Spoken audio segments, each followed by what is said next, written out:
Tricky spellings, OU and OW. We have been exploring some spelling patterns that can be difficult for learners in this series.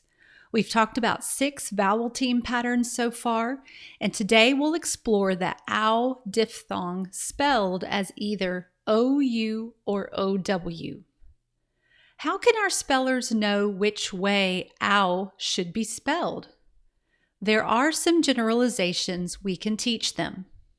In general, when you're choosing between OU or OW, you'll find OU at the beginning or in the middle of words and syllables, like in the words out, couch, loud, and mouth. And while OW does come at the end of words, like in the words how, now, cow, and wow, we actually have a more common placement for OW in words with the OW sound. In the word family, own, the OW comes before N, as in the words down, town, and crown. And in the word family owl, the OW comes before an L, as in owl, howl, and growl. So when the OW sound is followed by an N or an L, it is typically spelled OW and not OU. When our learners are wondering which way to spell the OW sound, there's 2 helpful questions they can ask. Is the OW sound at the beginning, the middle, or the end of the word? And if it's in the middle, is it followed by an N or an L? All right, let's try these 2 questions out as we finish the spellings of these words with the OW sound. Our first word is brown. I need to first ask myself, where do I hear the OW sound in the word? At the beginning, the middle, or the end of the word? And to find out, I'm going to stretch out the word. Brown. Well, I hear it in the middle of the word. And because it's in the middle, I need to ask that second question. Is the OW sound followed by an N or an L? Well, it's followed by an N. So what that tells me is I need to finish the spelling of brown with the OW. All right, our next word is house.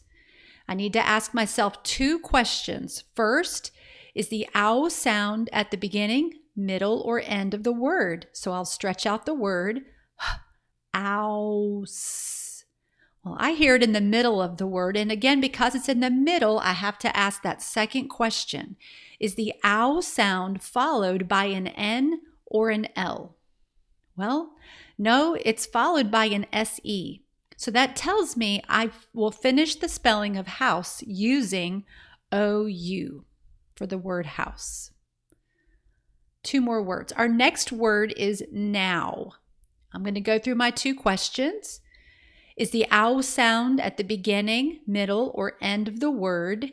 Now. Well, I hear it at the end of the word, and because it's at the end and not in the middle, I don't even need to bother asking that second question because I know that now is spelled with the OW. Last word. Our last word is howl. I need to ask myself that first question. Is it at the beginning, the middle, or the end? Owl. Well, I hear it in the middle of the word, and because it's in the middle of the word, I do need to ask that second question. Is the OW sound followed by an N or an L? Well, it's followed by an L. So what that tells me is OW will be the way I finish spelling howl. Now, knowing when to teach this generalization is very important. When are our learners ready developmentally for it? Well, I would say OU and OW are very common diphthongs. So as you're introducing the most used diphthongs, these are 2 of them. I would introduce diphthongs, the common ones, after I've introduced the most common long vowel teams. So when you think of common long vowel teams, you're thinking AI, EE, EA, OO as in ooh, like moon. Your learners would be ready for this spelling generalization as you begin to teach the trickier diphthongs. Now, if you're looking for a resource that your learners can use when they're writing to look up spellings of these tricky patterns like this, I do have a free vowel spelling dictionary on the blog, and I'll put the link in the description for you.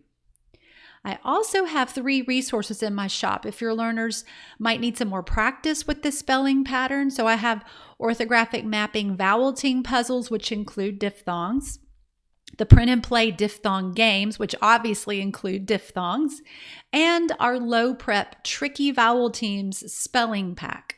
I'll put the links to each of these for you as well. Thanks so much for joining me at This Reading Mama, where you'll find hands-on learning for home or school.